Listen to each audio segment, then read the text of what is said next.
گزشتہ سے پیوستہ جمعے میں زبان کی حفاظت کے متعلق آپ حضرات کے سامنے گفتگو ہوئی تھی کہ زبان کی حفاظت کرنا کس قدر ضروری ہے، اور یہ بھی عرض کیا تھا کہ 10 بڑے گناہ ایسے ہیں جن کی نشاندہی قرآن نے کی ہے اور وہ گناہ زبان سے ہوتے ہیں۔ تو خیال آیا کہ ان گناہوں کی مختلف بیانات میں وضاحت کی جائے، ان کے متعلق ان کے جو نقصانات ہیں وہ بھی بیان کیے جائیں، تاکہ ہمارے علم میں ہو۔ جب علم میں کوئی بات ہوتی ہے عمل کرنا بھی آسان ہوتا ہے، جب علم میں بات نہ ہو تو عمل کیا کرے گا؟ اس لیے تو قرآن اور حدیث میں علم کے بہت فضائل بیان ہوئے ہیں۔ اس کی بنیادی وجہ یہ ہے کہ علم کے بغیر عمل نہیں ہوگا، عمل کے لیے علم چاہیے۔ اگر وہ عمل کرے گا بھی تو اپنی مرضی سے کرے گا، عمل اپنی مرضی سے کرے گا اللہ کی بارگاہ میں قبول نہیں ہوگا۔ تو عمل کے لیے سب سے پہلی اور بنیادی چیز علم ہے۔ اور یہ بات میں کئی بار عرض کر چکا ہوں کہ معاشرے کے اندر معاشرتی اور معاملاتی گناہ ایسے ہیں کہ جو علم نہ ہونے کی بنیاد پہ ہو رہے ہیں۔ اگر انسان کو پتہ چل جائے، علم ہو جائے، تو اس سے بچنا بھی اس کے لیے آسان ہو جائے گا۔ اس لیے ہمیں علم حاصل کرنا چاہیے تاکہ ہمارے لیے عمل کرنا آسان ہو۔ زبان کے گناہوں میں ایک کبھی اور برا گناہ جھوٹ ہے، جس کے متعلق قرآن اور حدیث میں شدید وعید نازل ہوئی ہے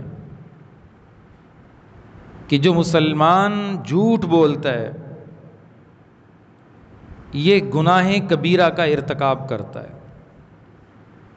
اور معاشرے کے اندر جھوٹ کا چلن کتنا ہے یہ آپ سب اس سے بخوبی واقف ہیں، چاہے وہ زبان کے ذریعے ہو، چاہے وہ لکھنے کے ذریعے ہو، تحریر کے ذریعے ہو، یا کسی اور عمل کے ذریعے ہو۔ جھوٹ ہمارے معاشرے کے اندر بہت عام ہے۔ ایک تاجر کا یہ ذہن بنا ہوا ہے کہ جب تک میں تجارت میں جھوٹ نہیں بولتا تو میری دکان نہیں چلتی۔ تو وہ کتنا جھوٹ بولتا ہو سارا دن، ہر آنے والے گاہک کو کس طرح وہ دھوکہ دیتا ہوگا۔ تو قرآن اور حدیث میں اس گناہ پر سخت وعیدیں بیان ہوئی ہیں۔ قرآن کا اعلان ہے الا لعنت اللہ علی الکاذبین، جھوٹ بولنے والوں پر اللہ کی لعنت ہوتی ہے۔ بظاہر بہت آسان ہے جھوٹ بولنا، مسئلہ ہی کوئی نہیں کسی کے لیے۔ احساس جسے ہوگا وہ ضرور اس سے بچنے کی کوشش کرے گا کہ میں کیا کرنے لگا ہوں، کہ ایک لمحے میری زبان سے ایک جملہ نکلا ہے، جھوٹ کا جملہ، اور اللہ کی طرف سے میرے اوپر لعنت آئی ہے۔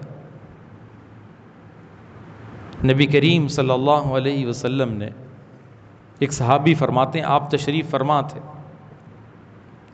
آپ سے سوال ہوا کہ گناہ کبیرہ بڑے گناہ کون سے، یا آپ نے خود فرمایا کہ تمہیں بتاؤں کہ بڑے گناہ کون سے ہیں۔ تو صحابہ سے جب اللہ کے نبی فرماتے تھے، صحابہ تو علم حاصل کرنے کے مشتاق رہتے تھے کہ یا رسول اللہ آپ بتائیں کون سے ہیں۔ تو آپ نے فرمایا شرک یہ بڑا گناہ ہے، پھر فرمایا والدین کی نافرمانی یہ بڑا گناہ ہے، اور تیسرے نمبر پہ آپ ٹیک لگا کے بیٹھے ہوئے تھے، آپ آگے کی طرف سیدھے ہو کے بیٹھ گئے اور فرمایا جھوٹی گواہی دینا بھی کبیرہ گناہ ہے۔ اس بات کو اللہ کے نبی نے 3 مرتبہ دہرایا، جھوٹ کو شرک کے ساتھ بیان کیا۔ اور بتایا کہ اس کے اندر قباحت کتنی ہے، اس میں برائی کتنی ہے۔ مسئلہ یہ ہے کہ معاشرہ جس گناہ کو برا سمجھنا چھوڑ دیتا ہے تو لوگ بھی اسے برا نہیں سمجھتے۔ لوگ معاشرے کے مطابق چل رہے ہیں، معاشرہ جس گناہ کو برا سمجھتا ہے لوگ بھی کہتے ہیں بہت برا ہے، بڑی کبھی بات ہے۔ معاشرے کے اندر سے لوگوں نے جھوٹ کو برا سمجھنا چھوڑ دیا۔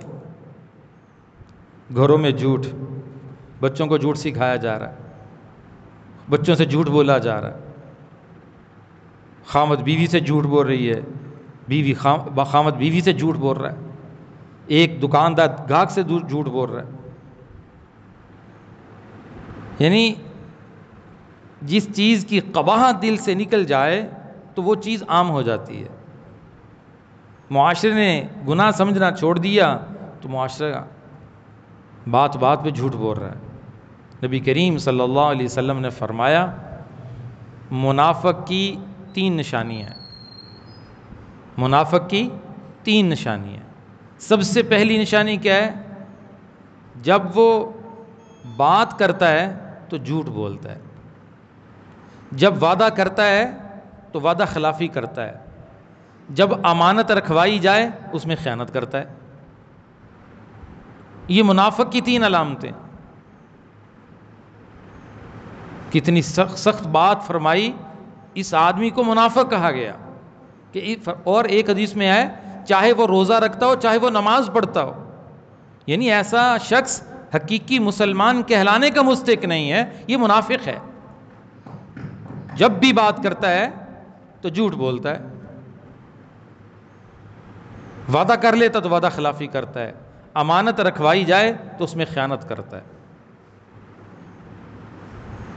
تو جھوٹ بولنے والا گناہ کس کی علامت اور نشانی ہے؟ منافقت کی۔ ہر مسلمان اپنے گریبان میں جھانکے اور دیکھے کہ میں روزانہ کتنا جھوٹ بولتا ہوں۔ اگر نہیں بولتا شکر ادا کرے کہ اللہ نے مجھے کتنے بڑے گناہ سے محفوظ کر رکھا ہے۔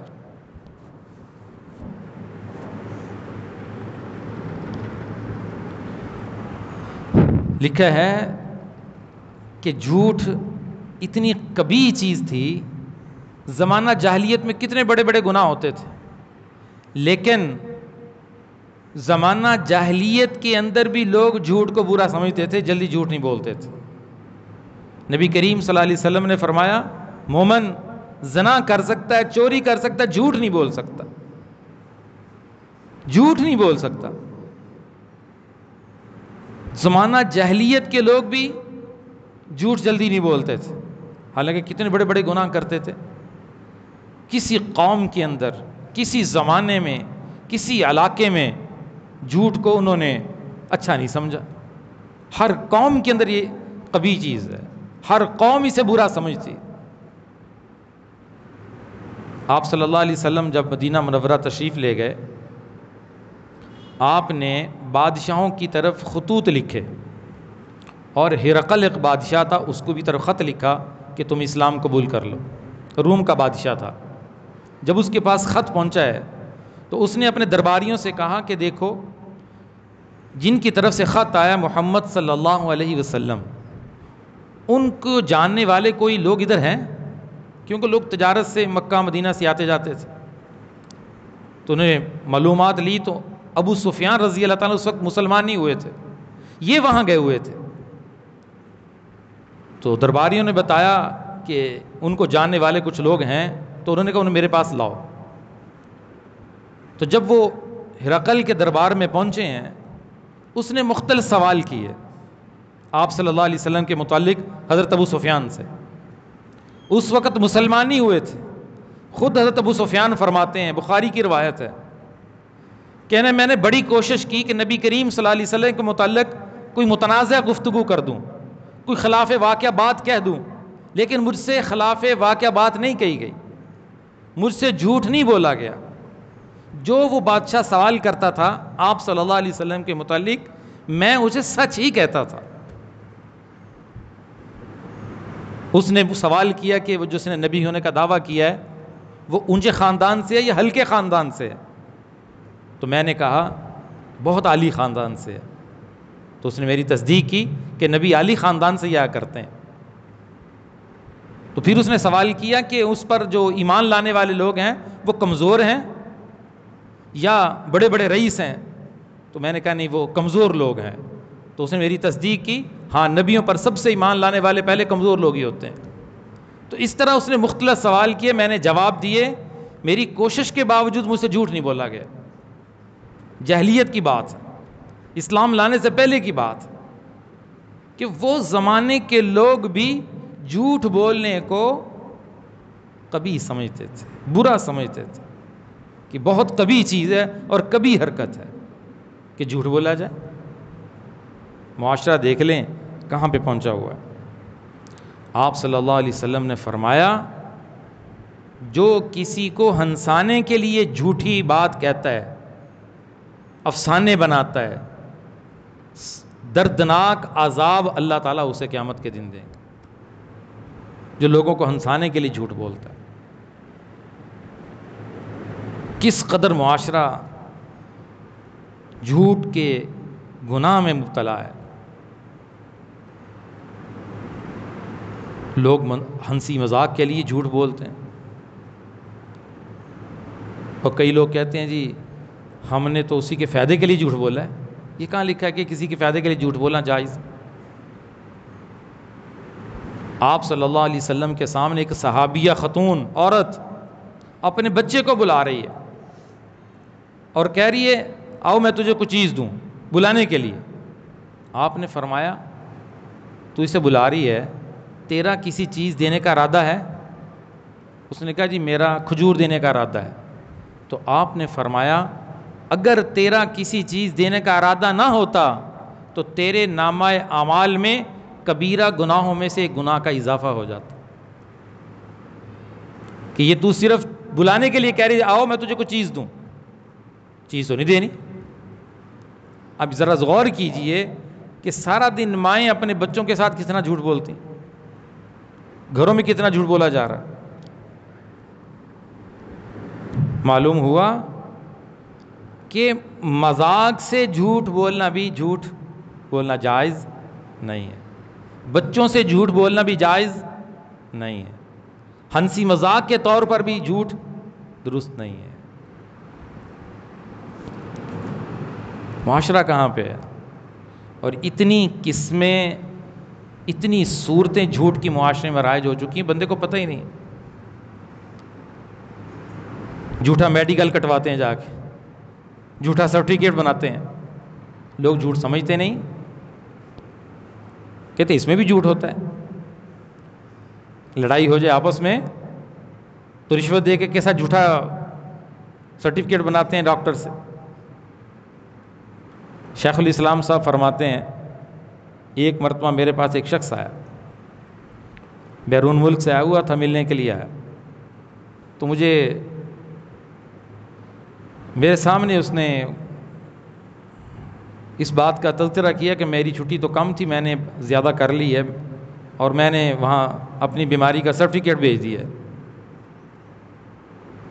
میں نے کہا کہ تم یہ کیسی بات کرتے ہو؟ اس نے کہا کیا میں نے کیا کیا ہے؟ حضرت فرماتے میں نے کہا کیا تم بیمار ہو؟ اس نے بیمار تو نہیں ہوں، چھٹی کیسے ملے گی؟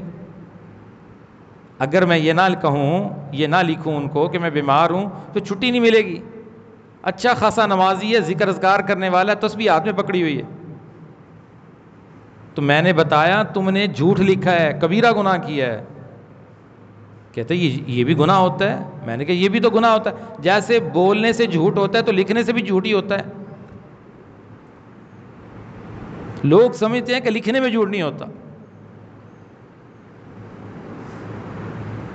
کل ہی کسی نے مسئلہ پوچھا کہ نکاح آج کرنا چاہتے ہیں اور تاریخ 2 مہینے کے پیچھے ڈالنا چاہتے ہیں، کاغذات میں ڈال سکتے ہیں؟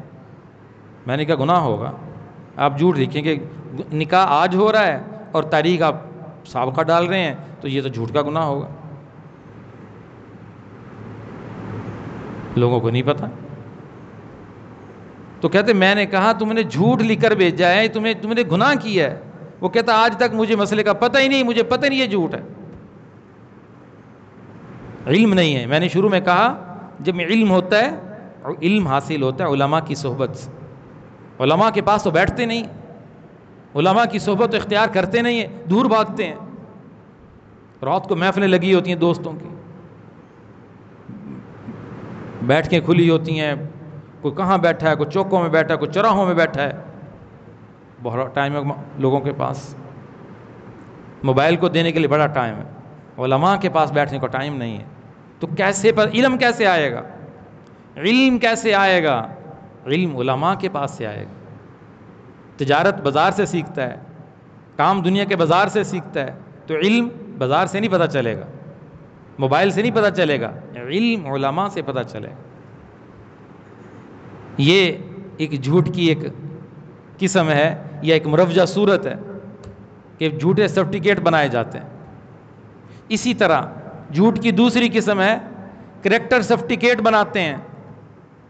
کسی بڑے سے اپنے بارے میں گواہی لیتے ہیں کہ میں بالکل ہر اعتبار سے ٹھیک ہوں، میرے اوپر کوئی کسی قسم کا کوئی جرم نہیں ہے. اور بعض ملازمت حاصل کرنا چاہتے ہیں اور ان کے پاس ڈگری ہوتی نہیں ہے، جھوٹی ڈگری لے کر جا کر دکھاتے ہیں. پیسے دیتے ہیں کسی کالج کو، کسی سکول کو، اور پیسے دے کر کسی بورڈ کو، اور جھوٹی ڈگری حاصل کرتے ہیں اور اس کی بنیاد پر نوکری لیتے ہیں. اور اسے کہتے ہیں اس میں کیا حرج ہے، مجھے تو وہ کام آتا ہے جس کام کے لیے مجھے انہوں نے بھرتی کیا ہے، وہ کام میں جانتا ہوں، میں کاریگر ہوں. کاریگر تو ہو لیکن ان کی شرائط میں اس کے بعد ڈگری بھی ہونی چاہیے. تمہارے پاس ڈگری نہیں ہے، تم نے ڈگری رشوت دے کر بنائی ہے اور تم نے جھوٹی ڈگری انہیں دکھائی ہے، اس میں سچ نہیں ہے. یہ بھی ایک معاشرے کے اندر جھوٹ کی صورت رائج ہے. جھوٹے چیزیں بنا کر، جھوٹے کاغذات بنا کر، ڈگریاں لے کر دکھا کر نوکریاں کی جا رہی ہیں. تو کتنے لوگ اس انداز میں جھوٹ بول رہے ہیں. اور عدالتوں میں چلے جاؤ،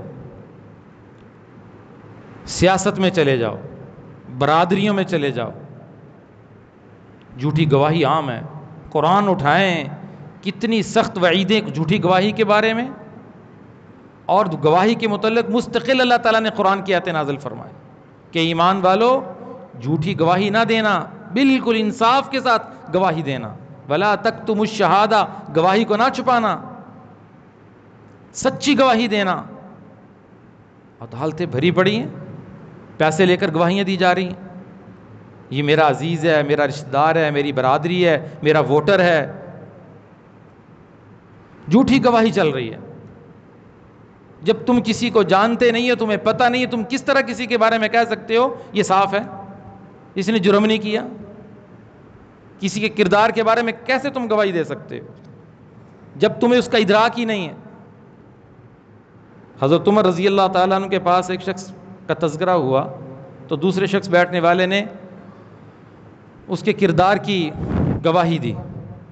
حضرت عمر نے فرمایا تم کیسے گواہی دے رہے ہو ان کے کردار کی؟ تمہیں مجھے بتاؤ، تمہیں پتہ ہے اس کے کردار کا؟ تم نے کبھی اس سے لین دین کا معاملہ کیا ہے؟ اس نے کہا وہ تو نہیں کیا. فرمایا کبھی تم نے اس کے ساتھ سفر کیا ہے؟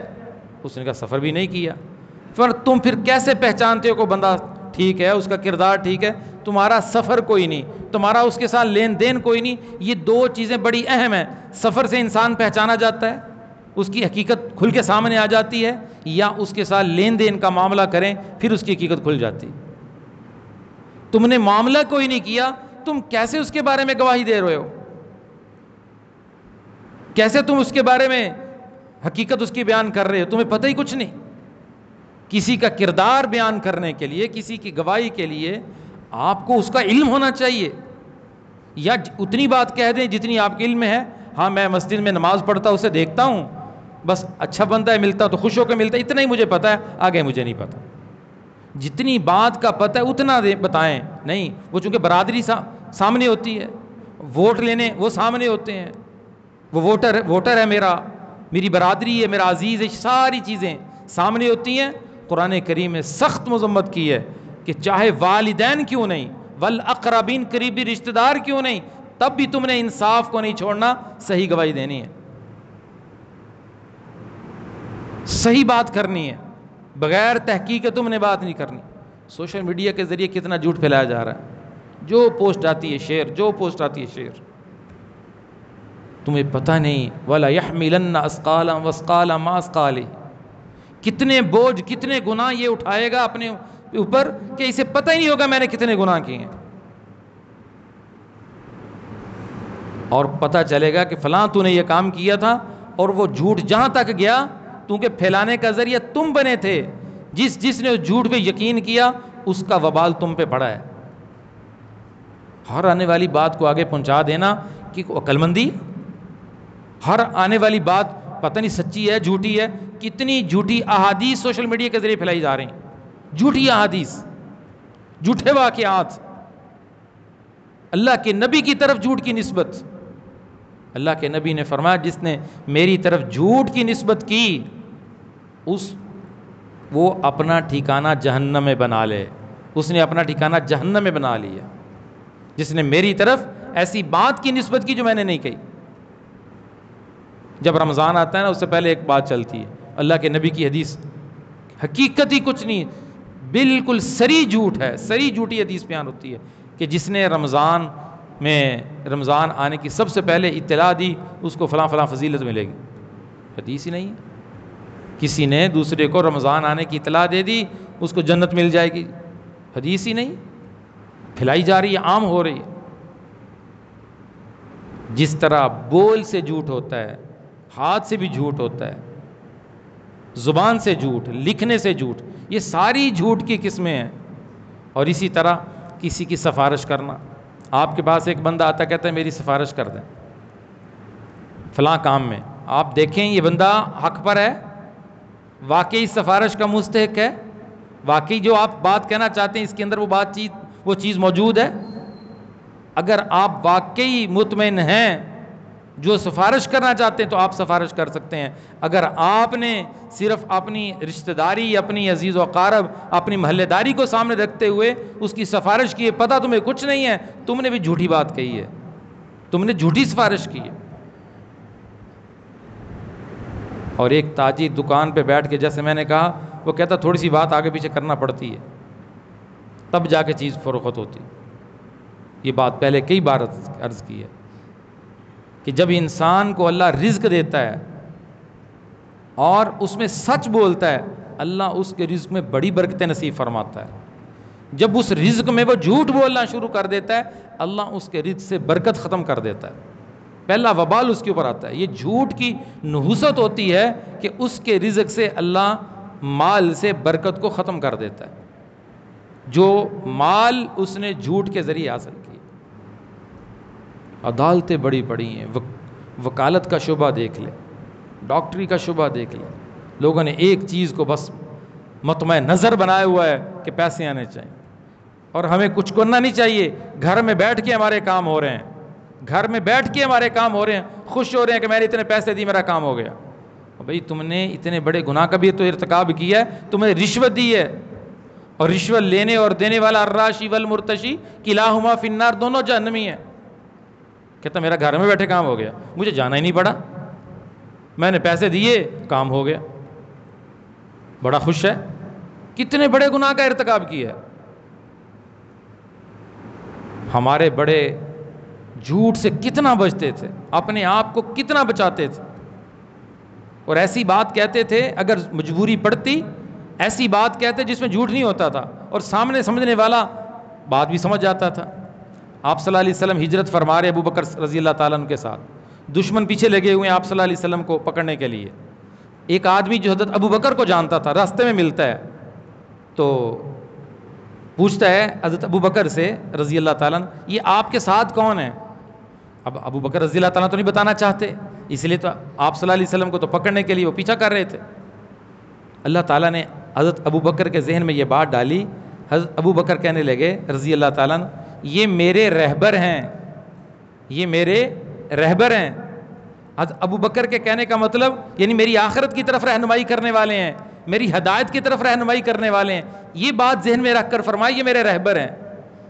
اور اس نے کیا سمجھا کہ جیسے رستہ دکھانے والا ساتھ ہوتا ہے، شاید انہوں نے اپنے ساتھ رہبر رکھا ہوا ہے، یہ رستہ دکھا رہے ہیں جانے والا. جھوٹ نہیں بولا بات ایسی کہی کہ اس کا مطلب کچھ اور نکل آئے.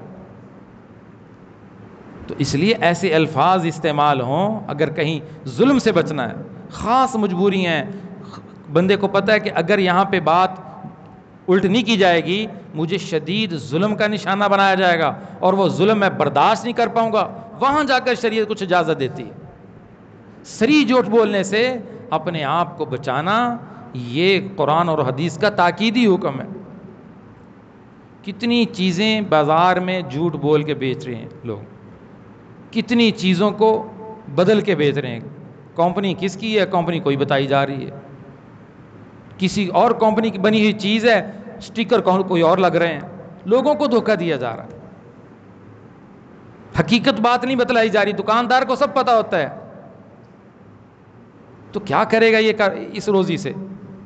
جب یہ اس طرح کمائے گا نتیجہ بھی جلدی نکل آتا ہے, نتیجہ بھی جلدی نکل آتا ہے. ایک تاجر کہتے ہیں جب بھی میں نے یہ تجارت میں دھوکہ کیا ہے تو جب بھی 2 دن بعد کوئی نہ کوئی گھر میں بیمار ہو جاتا تھا, وہ پیسے ادھر لگ جاتے تھے. تو میں نے توبہ کر لی کہ یہ کروں گا. میرے ساتھ کئی بار کہتا تجربہ ہو چکا ہے, جب میں نے جھوٹ سے بول سے پیسے کمائے اور پیسے کہیں نکل گئے. یہ اللہ تعالیٰ بندے کو اپنی طرف رجوع کرنا چاہتے ہیں, رجوع کروانا چاہتے ہیں کہ تم اس سے باز آ جاؤ, تمہاری روزی کی برکت ختم ہو جائے گی. اللہ تعالیٰ ہمیں ان باتوں کی حقیقت سمجھ نصیب فرمائے اور جھوٹ والے گناہ سے ہمیں محفوظ فرمائے. خود بھی جھوٹ سے بچیں, بچوں کو بھی جھوٹ سے بچائیں, بچوں سے بھی جھوٹ نہ بولیں اور انہیں بھی جھوٹ نہ سکھائیں, انہیں بھی سچ سکھائیں. اور سچائی کتنا بڑا مرتبہ ہے, نبوت کے بعد جو مرتبہ ہے وہ سچائی کا ہے. اولئک الذین انعم اللہ علیہم من النبیین والصدیقین, نبیوں کے بعد انعام یافتہ وہ لوگ ہیں جو صدیق ہیں, سچ بولنے والے ہیں. سچ بولتا رہتا ہے, اللہ اس کا نام سچوں میں لکھ دیتا ہے. اس لیے اس زبان کی جو عادت بن چکی ہے چھوٹی چھوٹی بات کو بدل دینا, چھوٹی چھوٹی بات پہ جھوٹ بول دینا, اگر اس کی اہمیت احساس پیدا کریں کہ ہم اس زبان کے ذریعے کتنا بڑا گناہ اور گناہ کبیرہ کا ارتکاب کرتے ہیں اور اس کی نحوست, اس کے اثرات میرے اوپر کتنے پڑتے ہیں. اللہ تعالی ہمیں سمجھ نصیب فرمائے. وآخر دعوانا الحمد للہ رب العالمین.